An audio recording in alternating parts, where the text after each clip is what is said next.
UP में मुबैना love जिहाद के खिलाफ नाफिज होने वाले मुतनाज़ा तब्दीली मजहब कानून पर इलाहाबाद हाई कोर्ट ने योगी हुकूमत से जवाब तलब किया है। इस्दात तब्दीली मजहब कानून के खिलाफ दाखिल मफाद आम्मा की दरख्वास्त पर समाअत करते हुए चीफ जस्टिस MN भंडारी और जस्टिस अनिल ओझा की बेंच ने यूपी हुकूमत से 3 हफ्तों के अंदर अपना जवाब दाखिल करने का हुक्म दिया है।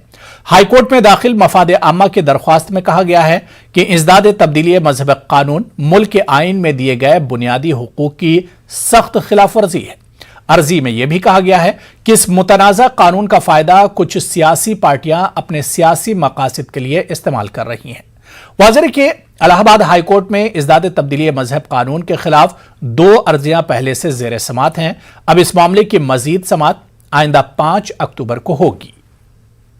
उत्तर प्रदेश में धर्मांतरण कानून के खिलाफ दाखिल की गई जनहित याचिका जिसकी सुनवाई करते हुए acting chief justice MN Bhandari व न्यायमूर्ति अनिल ओझा ने उत्तर प्रदेश सरकार से 3 हफ्ते में जवाब तलब किया है। इस जनहित याचिका में कहा गया है कि ये कानून जो धर्मांतरण कानून है ये संविधान के विरुद्ध है, विधि के विरुद्ध है और ये इससे इस कानून का कुछ राजनीतिक दल इसका लाभ उठा सकते हैं और इसके पहले भी 2 जनहित याचिकाएं दाखिल की जा चुकी हैं। इन सभी की सुनवाई संभवतः एक साथ हो सकती है और कोर्ट द्वारा इसकी सुनवाई 5 अक्टूबर को निश्चित की गई है। एक जानिब जहां जेल में बंद उमर खालिद समेत कई नौजवानों के दहली फसादात की साजिश के इल्जाम में चल रहे केस में अदालत की जानिब से कई सवालात उठाए गए, वहीं अब इस मामले में दहली के समाजी कारकुनों और इंसानी हुकूक के लिए आवाज उठाने वाले दहली के प्रेस क्लब में प्रेस कॉन्फ्रेंस की गई। इस प्रेस कॉन्फ्रेंस में रुकन पार्लियामेंट मनोज झा के साथ दीगर लोग भी शामिल हुए। इस मौके पर उमर खालिद के वालिद और उनकी वालिदा भी मौजूद थीं। प्रशांत भूषण ने इस मामले की आला सतही जांच और SIT बनाने की वकालत की। वहीं उमर खालिद की मां ने इस तरह के इल्जाम में जेल में बंद सभी की रिहाई की मांग की। देखिए, मैं सीधी बात कहता हूं कि इन्होंने साजिश जो है ना, साजिश को समझना होगा। किस उमर खालिद की बात कर, मीरान हैदर, खालिद सैफी, इशरत, देवांगना कलिता, नताशा नरवल और सैकड़ों ऐसे नाम जिनको विश्वविद्यालयों में पढ़ाई करनी चाहिए थी, क्यों खटक रहे हैं आपकी आंख में? सिर्फ इसलिए आपने इस देश में सरकार और देश के बीच का फर्क उसको खत्म करने की कोशिश की है। और मैं अपने देश से मोहब्बत करता हूं, आप सरकार से मोहब्बत करने के लिए हमको फोर्स नहीं कर सकते। हाँ, वो तो ठीक है, लेकिन ये तो उमर खालिद की और नताशा नरवाल वगैरह की तो सारी स्पीचेस कोई ना कोई रिकॉर्ड करता था ना, तो सब जाहिर है कि ये लोग क्या कर रहे थे। वही ये जो anti-CA प्रोटेस्ट हो रहे थे उनकी मदद कर रहे थे और बिल्कुल अहिंसक तरीके से कर रहे थे। फिर भी पुलिस इनको चार्ज करती है दंगा भड़काने के आरोप में। हम कह नहीं सकते क्या होगा वगैरह। कपिल मिश्रा जैसे लोग, उनके खिलाफ कोई एक्शन नहीं हो रहा। इसलिए दिल्ली के कोर्ट्स ने जो टिप्पणी करी है इन सारे इन्वेस्टिगेशंस पर बार बार करी है, उससे अब ये बिल्कुल प्रूव हो जाता है कि ये एक कोई ऑनेस्ट इन्वेस्टिगेशन नहीं था, ये एक साजिश थी जो एक्टिविस्ट इसकी मदद कर रहे थे प्रोटेस्ट की। देखिए, इस वक्त तो हमारे मुल्क के पूरे ही हालात देखिए कि जो भी कोई इस हुकूमत के ख़िलाफ़ या इसकी पॉलिसीज़ के ख़िलाफ़ या इसके लॉस के ख़िलाफ़ जो भी बोल रहा है उसको किस तरह झूठे केसेस में फंसाकर सलाखों के पीछे डाला जा रहा है। बात सिर्फ उमर खालिद की या मेरे बेटे की नहीं है, लेकिन और जितने लोग उमर खालिद के अरेस्ट से पहले भी और उमर खालिद के अरेस्ट के बाद भी जिनको बेगुनाह लोगों को फंसाया जा रहा है, हम ये डिमांड करते हैं कि उनको फ़ौरन रिलीज़ किया जाए। और अगर लोगों ने ये आवाज़ नहीं उठाई, अगर अवाम ने ये आवाज़ नहीं उठाई, तो आज मेरा बेटा है, कल और दूसरों के बच्चे उठाए जाएंगे, भाई उठाए जाएंगे। तो हम यही चाहते हैं कि जो ये हुकूमत के जो काले कानून हैं वो भी, और हुकूमत का ये रवैया भी बदलना।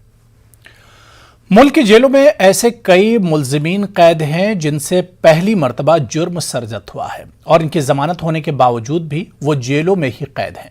गरीबी और मुफलिसी की बिना पर वो जमानत के पैसे जुटा नहीं पाते। ऐसे अफराद की मुंबई ग्लोबल केयर फाउंडेशन माली जमानत करवाने में मदद करती है ताकि मुलजिमीन जेल से बाहर आकर एक अच्छी जिंदगी बसर कर सकें। देखिए रिपोर्ट।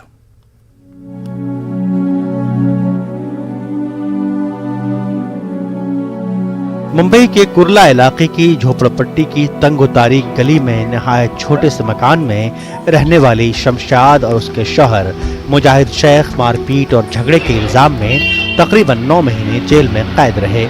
शमशाद के शौहर मुजाहिद का जुर्म सिर्फ इतना था कि उसका झगड़ा मोहल्ले के एक शख्स से हो गया था। झगड़े के इल्जाम में शौहर के साथ उसकी बीवी शमशाद ने भी तकरीबन 9 माह की कैद काटी। इस दौरान उनके 4 बच्चे दर दर की ठोकरें खाते रहे। दोनों मियां बीवी से उनके घर वालों ने भी इस मुश्किल हालत में मुंह मोड़ लिया था। ऐसे में मुंबई के ग्लोबल केयर फाउंडेशन ने न सिर्फ इनकी माली मदद की बल्कि जमानत और बाज आबादकारी भी की। मुझे मेरे बच्चे लोग से मिलाए और मुझे दुकान खोल के दिए, एक अच्छी जिंदगी जियो। जब मेरे शौहर पैरोल पे छूट कर आए तो उसके बाद में उन लोगों ने फिर मेरे शौहर को गाली गलौज करे, मुझे ना मारने के लिए आ रहे थे और मुझे मारे थे। तो वही मेरे शौहर को सब बात मालूम पड़ी, तो उसकी वजह से मेरे हस्बैंड ने ना उससे बात करने गए तो वो डायरेक्ट है ना हाथ पैर छोड़ने लगा। तो उसके बाद में मेरे हस्बैंड ने उनकी और उनका झगड़ा हुआ दोनों का, तो उसमें उसको मार लग गया था। 326 का मेरे हस्बैंड पे केस बना। मेरा उसमें कोई लुकआउट नहीं था और मेरा कोई कसूर ही नहीं था, मैं उधर थी भी नहीं। फिर भी पुलिस वालों ने वीबी नगर के चौकी में मेरा नाम लिखा है और मुझे जबरदस्ती का जमा करे। तो मुझे ग्लोबल फाउंडेशन की तरफ से छुड़वाया गया। आबिद भाई, महराज भाई और वो जो गजानंद सर है, ये सब मिलके इन लोगों ने मेरा पैसा भरे, मुझे भी छुड़वाया और मेरे 8 दिन बाद फिर मेरे हस्बैंड को भी छुड़वाया। मियां बीवी की कैद-ओ-बंद के दौरान ग्लोबल केयर फाउंडेशन ने बच्चों के सर पर हाथ रखा। जेल से छूटकर आने के बाद फाउंडेशन ने इस खानदान को दोबारा नई जिंदगी शुरू करने में भरपूर मदद की। शेख है, मेरे अम्मी अब्बा जब जेल में थे तब मेरी नानी उन्होंने हम लोग को घर से निकाल दिया था। पहले रखे मुझे 5 महीना, फिर उसके बाद मेरे को घर से निकाल दिया था। हम लोग डेरे में रहते थे और वहाँ पे मेरे भाई के दूध का पैसा देने वाला कोई नहीं था। तब मैं भीख मांगने जाती थी, तब मेरे भाई को है ना दूध का पैसा देते थे। ग्लोबल फाउंडेशन के मैनेजिंग ट्रस्टी आबिद अहमद का कहना है कि फाउंडेशन आदि मुजरिम की मदद नहीं करता बल्कि ऐसे अफराद की मदद करता है जिनसे जाने अनजाने में पहली मर्तबा कोई जुर्म सरजद हो जाता है, लेकिन गुर्बत और तंगदस्ती की वजह से वो अपनी जमानत भी नहीं करवा पाते और जमानत की सहूलत होने के बाद भी जेल में बंद रहते हैं। ऐसे प्रिजनर्स जो नॉन हैबिचुअल्स है, फर्स्ट टाइम अंदर चले जाते हैं, फर्स्ट टाइम ऑफेंडर जिनको बोले जाएगा, और पेटी क्राइम्स में है, बहुत हार्ड क्रिमिनल्स नहीं है, बहुत हार्ड कोर क्राइम में नहीं है, और छोटे छोटे क्राइम की वजह से जाने अनजाने में कुछ काम हो जाता है। तो ऐसे प्रिजनर जेल में है, उनकी काउंसलिंग करके उनको कैश बेल ग्रांट अगर हो गया तो उनका पेमेंट भर के उनको बाहर निकालना और उसके बाद उनको रिहेबिलिटेट करना ताकि वो लोग अपनी नॉर्मल लाइफ में वापस आ जाए।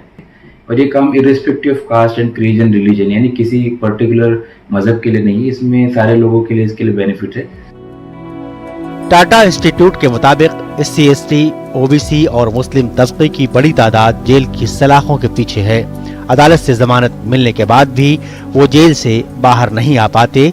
इसकी वजह जमानत के लिए पैसों का ना होना होता है। ग्लोबल केयर फाउंडेशन ऐसे ही मुल्ज़मीन की जमानत के लिए माली मदद फराहम करता है और उनकी बाज़ाबादकारी भी करता है। मुंबई से न्यूज़ 18 उर्दू के लिए मोहिउद्दीन की रिपोर्ट। औरंगाबाद के बाल सुधार गृह में आज एक अनोखा प्रोग्राम हुआ। बहबूद अतफाल मरकज में परवरिश पाकर ASI के ओहदे तक पहुंचने वाले 2 पुलिस एहलकारों ने अपनी तरक्की की खुशी इन यतीम और बेसहारा बच्चों के साथ मनाई, जहां कभी खुद इनका बचपन गुजरा था। जी हां, assistant sub inspector Sheikh Rizwan और संदीप मोरे ने सरकारी बहबूद अतफाल मरकज में मिठाइयां तकसीम करके अपने बचपन की यादों को ताजा किया। देखिए खास रिपोर्ट।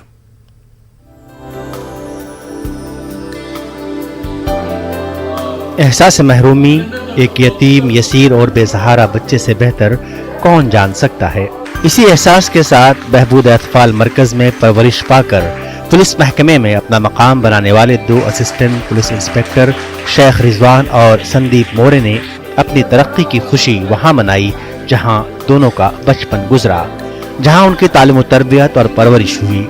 इस छोटे से प्रोग्राम में बहबूद अतफाल मरकज के जिम्मेदारों ने पुलिस अफसरान को तहनीत पेश की, ASI के स्टार लगाए और नेक ख्वाहिशात का इजहार किया। दोनों अफसरान ने बाल सुधार गृह की यादों को कुछ इस अंदाज में ताज़ा किया। इस प्रमोशन तक आने के लिए जो जो तकलीफ़ें झेले उसका पूरा हमारे दिलो दिमाग में पूरी बात समझ में आई। हमको खुशी हुई और हमने वो खुशी यही जहाँ से हम पढ़कर निकले वहीं पर शेयर करने के लिए या उनके साथ ही हमारी खुशी जाहिर करने के लिए, उनके साथ ही हमारी खुशी बिताने के लिए हम यहाँ आए। बच्चों के साथ बातचीत की, बच्चों के साथ छोटा सा प्रोग्राम रखकर उन्हें कुछ मिठाई वगैरह देकर हम उनके साथ हमारी खुशी शेयर की। हमें बहुत इस बात की खुशी है।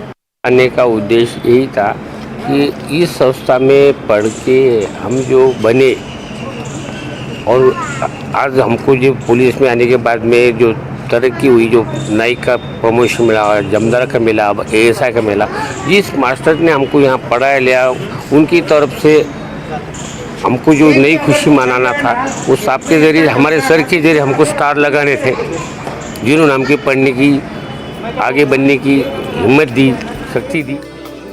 इस मौके पर बहबूद अतफाल के बच्चों में मिठाइयाँ तकसीम की गईं और उन्हें भी अपनी खुशियों में शामिल किया गया। काबिल जिक्र बात यह है कि दोनों पुलिस अफसरान ने अपने खानदान के अफराद को भी इस मरकज की सैर कराई और यहाँ के बच्चों के साथ वक्त गुजारा। मरकज के सुपरिटेंडेंट विजय विग्ने का कहना है कि इदारे के फारगीन जब आला ओहदों और कामयाब इंसान के रूप में सामने आते हैं तो इदारे के बच्चों को तरगीब मिलती है। अपने शागिर्दों की कामयाबी पर उनके उस्ताद ने कुछ यूं अपने तासुरात का इजहार किया।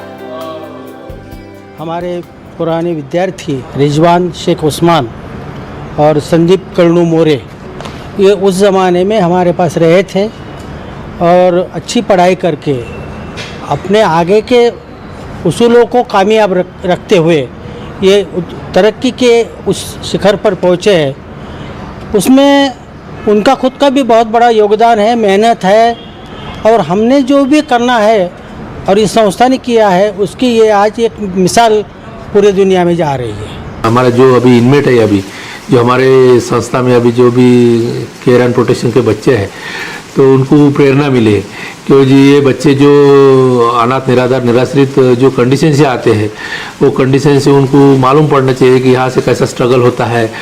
स्ट्रगल करके आप अच्छे, जैसा हमारा ये आउटपुट है कि हमारे संस्था में जो बच्चे पढ़ते हैं तो कोई अभी पुलिस होते हैं, पुलिस हो गई है तो हमारा सक्सेस है, ये हमारा वटवृक्ष हो गया है। जैसा कि इससे पहले हमारा एक इनमेट था कि वो मैजिस्ट्रेट भी हो गया है। इतना बड़ा हमारा संस्था का इतिहास है। बहबूद अतफाल मरकज सन 1956 से यतीम, यसीर, बेसहारा और लावारिस बच्चों की निगहदाश्त, तालीम और तरबियत का फरीजा अंजाम दे रहा है। इस इदारे से हजारों बच्चे फारिग हो चुके हैं। फिलहाल इस मरकज में 30 से जायद बच्चे हैं। वाज़ेह है कि रियासत महाराष्ट्र में 200 बहबूद अतफाल मराकिज़ हैं जो ख़वातीन व बहबूद अतफाल महकमे के तहत चलाए जाते हैं। इनमें से 16 बहबूद अतफाल मराकिज़ औरंगाबाद शहर में कायम हैं। तमाम मराकिज़ के तलबा व तालिबात की तादाद 700 से जायद हैं। न्यूज़ 18 उर्दू के लिए औरंगाबाद से अजहरुद्दीन की रिपोर्ट। मंजिल से आगे बढ़कर मंजिल तलाश कर, इस उन्वान के तहत student Islamic organisation of India Bengaluru में 10 रोजा मुहिम चलाई जा रही है। दारुसलाम में मुनक्किदा प्रेस कॉन्फ्रेंस में SIO के नुमाइंदों ने कहा कि इस्लाम के पैगाम को आम करते हुए नौजवानों की हौसला अफजाई, रहनुमाई करना इस मुहिम का मकसद है। मौजूदा दौर में कई नौजवान तनाव का शिकार हैं, अखलाकी गिरावट देखने को मिल रही है। इन मसाइल को देखते हुए इस मुहिम का आगाज किया गया है। हम लोगों को बताने के लिए तो हमने 2 दिन पहले ही इसको प्लान किया है। ये मुहिम की अगराज़ और मकासद ये है कि हम तलबा और अफराद, नौजवान और अफराद तंजीम के अंदर जो है उनकी जो मंजिल मकसूद है यानी आखिरत है उसका जो शऊर है उसको जो है बेदार करें और परवान चढ़ाएं। और दूसरा इसका मकसद ये है कि हम नौजवानों के अंदर उनके जो दीनी, मजहबी और उनकी जो समाजी जिम्मेदारियाँ हैं उनका एहसास दिलाकर उनको जो है समाज का जो है एक ज़िम्मेदार शख्स बनाएं। और तीसरा मकसद ये है कि इस मुहिम के ज़रिए से हम लोगों तक पहुँचें और उनको जो है इस तंजीम का इंट्रोडक्शन कराएं और उनको जो है इस तंजीम से वाबस्ता करने की कोशिश कराएं। इन 3 मकासद के तहत हमने ये मुहिम को लिया है, जो 10 रोज़ा मुहिम है।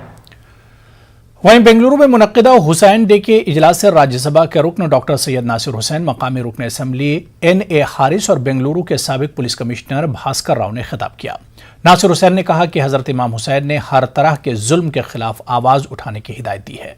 NA हारिस ने कहा कि हिंदुस्तानी मीडिया तालिबान के पीछे क्यों पड़ी है, जबकि मुल्क में ढेर सारे मसाइल मौजूद हैं। अक्सर हम लोग क्या करते हैं, हम लोग जब भी खड़े होते हैं जब हमारे खिलाफ जुल्म होता है। हम लोग जब नहीं खड़े होते किसी और के खिलाफ जुल्म होता है। हम लोगों को इमाम हुसैन के राह पर चल के यह आदत डाल लेना चाहिए कि हम हर किसी के खिलाफ जब जुल्म हो, हर किसी के खिलाफ जब नाइंसाफी हो, कि हम खड़े होंगे। इसके लिए हम लोगों को अलायंसेस बिल्डअप करना पड़ेगा। इसके लिए हम लोगों को तमाम लाइक माइंडेड लोगों को अपने साथ लेना पड़ेगा नाइंसाफी और जुल्म के खिलाफ लड़ने के लिए। तो मैं नहीं बोलता सबको साथ रखो। आज आप टीवी ऑन करो, टीवी में क्या दिखा रहे हैं? इंग्लिश न्यूज डालो, हिंदी न्यूज डालो, कन्नड़ा न्यूज डालो, कोई न्यूज डालो, क्या दिखा रहे हैं आज? उसके सिवा क्या भी नहीं दिखा रहे। तालिबान नहीं, हकीकत है नहीं। Taliban, is it a major issue for India? No. Then why? Farmers are on the road, no. Students are on the road, teachers are on the road, people are on the road, everybody has an issue. Nothing is there on the TV except that. ये याद रखना चाहिए कि हम सब के अंदर एक हुसैन बसा हुआ है। हम सब के अंदर एक हुसैन बसा हुआ है। हम को हुसैन जी ने उस पैगाम के साथ छोड़ कर गए हैं कि मैं तुम्हारे अंदर हूं, पहचानो और अपनी ताकत को आगे रखो। अगर हम इसमें नाकाम हुए तो ये हमारी नाकामी है। जमात इस्लामी हिंद नांदेड़ की जानिब से एक रोजा सिटी कॉन्फ्रेंस का इनेकाद किया गया। रियासत गिर मुहिम कुनो अंसारुल्लाह बन जाओ अल्लाह के मददगार के तहत इस कॉन्फ्रेंस का इनेकाद किया गया।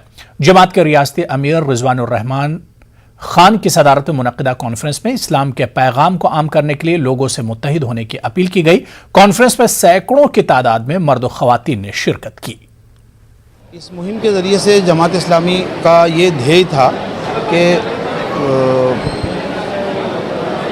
अल्लाह, आप जानते हैं इसका तर्जुमा ये है कि अल्लाह के मददगार बन जाओ। तो अल्लाह रब्बुल इज़्ज़त का जो नेचुरल दीन है, जो वे ऑफ लाइफ उसने दिया है इस्लाम, उस इस्लाम की तरफ लोगों को आकर्षित करना, उनको ये बताना कि आपके जीवन को अगर सुधारा जा सकता है और अच्छा किया जा सकता है, अपलिफ्ट किया जा सकता है, तो वो इस्लाम के ज़रिए ही हो सकता है। तो ये एक सदा थी कुनू अंसार अल्लाह, इसको हमने लगाने का फ़ैसला किया और पूरे महाराष्ट्र में और पूरे राज्य में इस कैंपेन को हमने चलाया है। अकोला में वहदत इस्लामी की जानिब से आंखों के अमराज से मुतालिक एक कैंप का इनेकाद किया गया, जिसमें सैकड़ों की तादाद में लोगों ने इस्तेफादा किया। आंखों की जांच के अलावा मुफ्त में दवाइयां भी फराहम करने की कोशिश की गई। वज़ीर की वहदत इस्लामी की जानिब से दीनी कारकर्दगी के अलावा मुख्तलिफ समाजी खिदमात भी अंजाम दिए जाते हैं, जिसमें गरीबों और मिस्किनों को अनाज फराहम करना, ज़रूरतमंदों को तिब्बी इमदाद पहुँचाना वगैरह शामिल हैं। ये वहदत इस्लामी हिंद अकोला की जानिब से रखा गया था और जिसमें तकरीबन 250 लोगों ने इस कैंप से फ़ायदा उठाया। डॉक्टर इमरान साहब की टीम यहाँ पर आई और उनके थ्रू ये कैंप मुनक़िद किया गया।